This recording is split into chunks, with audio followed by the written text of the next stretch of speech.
क्या एक इलेक्शन सच में डेमोक्रेसी का फेस्टिवल होता है या फिर एक साइलेंट वॉर? वेस्ट बंगाल, जहां इलेक्शन सिर्फ एक वोट नहीं, कभी कभी जिंदगी और मौत का सवाल बन जाता है।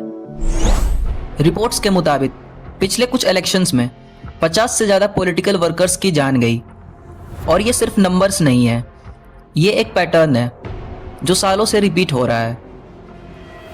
सोचो, एक इलेक्शन हो रहा है, रूल कहता है पोलिंग बूथ के 100 मीटर के अंदर स्टेट पुलिस अलाउड नहीं होती, फिर भी इतनी हैवी सिक्योरिटी, इतनी फोर्सेस, क्यों?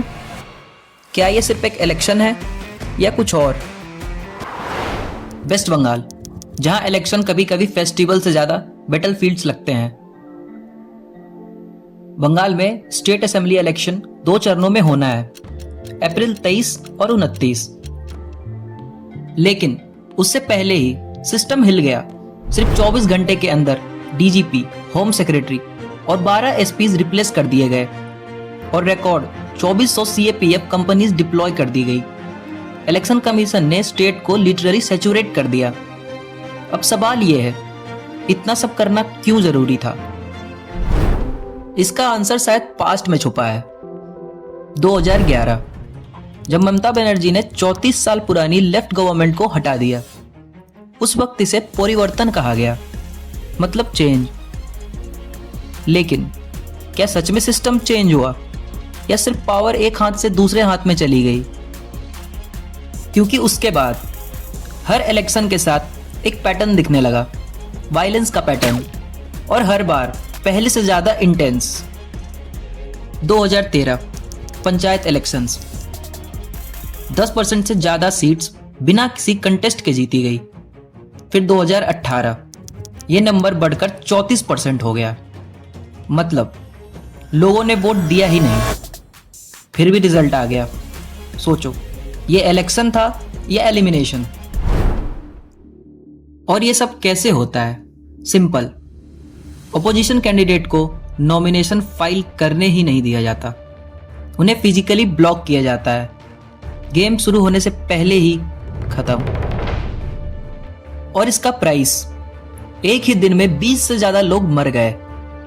पहली बार बंगाल का यह पैटर्न नेशनल हेडलाइंस बना, डेमोक्रेटिक डिफिसिट। फिर आया 2019 लोकसभा इलेक्शन। इंडिया के टोटल पोल रिलेटेड इंजरीज का 64% सिर्फ बंगाल से। और 2021 इलेक्शंस खत्म होने के बाद भी वायलेंस खत्म नहीं हुआ। हजारों लोग अपने घर छोड़कर भाग गए, कुछ असम तक पहुंच गए।